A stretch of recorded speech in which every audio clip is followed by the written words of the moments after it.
I'm gonna hold everybody's hand when I say this. Nobody is coming to save us. And even if they tried, what makes you think that Trump would let them in? In his golden shower aid, do you really think he wants UN trucks coming in and saving people? Why can't Sweden come and save us? I don't know why so many people are like, Sweden will save us. Like, why? If Sweden sets a toenail on our shores, it will be taken as a declaration of war. And do you really want to start a war with the country with the most nukes on Earth? With a president who really won't understand how radiation works? No, it's like a good thing because then you get like a radiation shower and it's very exfoliating. I'll give you some examples that will kind of help you understand the psychology of the rest of the world versus the US. There's the Pride and Prejudice movie, the one with Keira Knightley and Donald Sutherland. The film that the rest of the world saw, I mean, slightly edited in some Arab countries, but like what most of the world saw is they're walking in the field. He says he still loves her. She says, okay then, and they touch foreheads, and the sun rises. That's where the movie ends for most of the world. When that film was tested for American audiences, they lost their minds. Like, no, no, but what happens? Like, no, they, no. That you can all call me Mrs. Darcy when you're completely and totally and absolutely. That was just the US version. Europe had no idea that that existed. It was only somebody finally posted on YouTube, and the rest of the world was like, what? American audiences could not stand that it wasn't wrapped up in a perfect bow. It needed to be explained to them and guaranteed to them that they were married, they were happy, and everything was going to be perfect. There was also a British special, like one Christmas it came out, like Death Comes to Pemberley or something. It didn't go well with American audiences because for a time, it's Jane and Mr. Darcy. Sorry, it's Lizzie and Mr. Darcy, but they have a little friction in their marriage. They brought it here on, I think, Masterpiece, like a year after it was a Christmas special in the UK.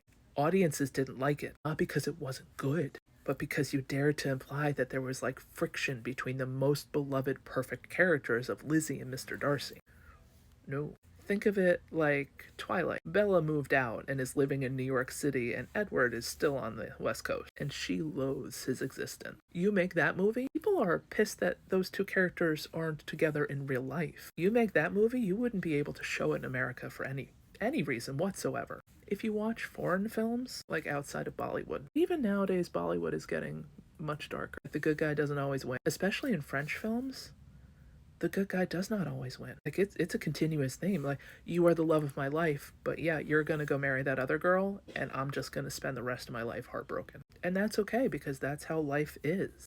Many foreign films do not end with a happy little bow of they live happily ever after. I mean, even in the really great stories, like she writes the book, she becomes a world famous author, her husband is still, and her kids don't really like her. She hit all of her goals, she achieved everything, she is, yeah, you know what? You don't get it all the time. I mean, American cartoons? The city is shit. But mysteriously, somebody comes in to save us all. We go about our everyday lives, but one person has decided to solve all our problems for us. The number of Americans who aren't on their own, their parents are still subsidizing their lives. I mean, part of that's our shit economy and everything else, but like, somebody will save me. Or I can just live off credit cards for forever.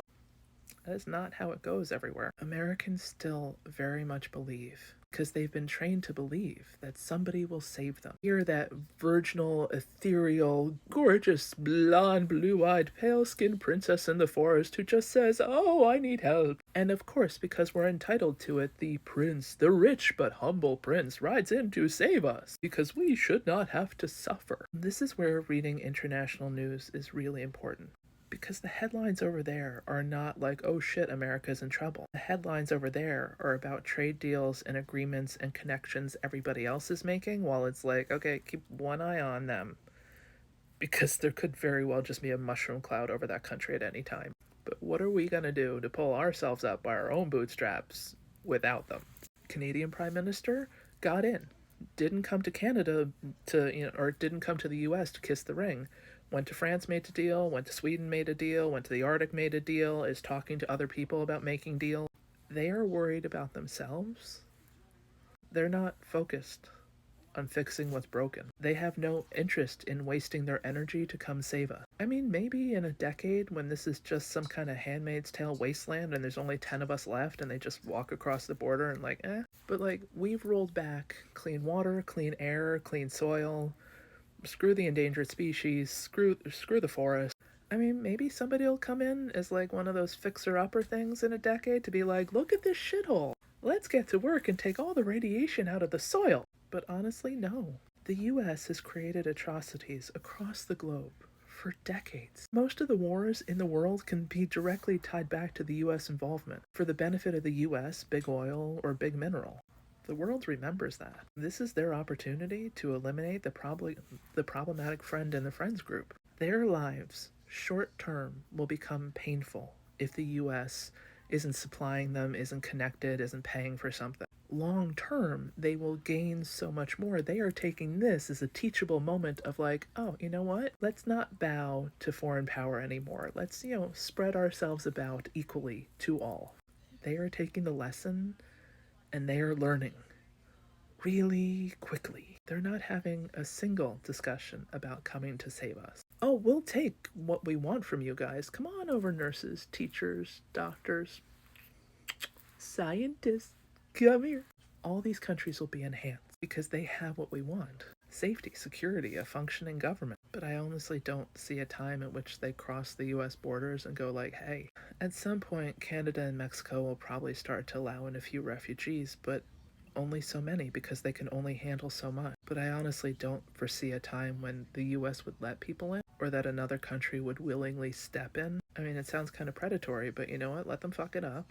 And, 20 years we can just step in and pick it up for rock bottom prices. They'll be happy to sell it to us then. They learned their lessons from America. America just kept teaching its citizens propaganda. Even in my comments, people are still convinced somebody's going to come to save us. One of our politicians, the ones we elected, they're going to do what we elected them to do. No. And frankly, why would they? Like, even now, some massive tsunami hits France. 60% of France is just. Do you see Donald Trump sending resources? France knows that. Every other single country knows that.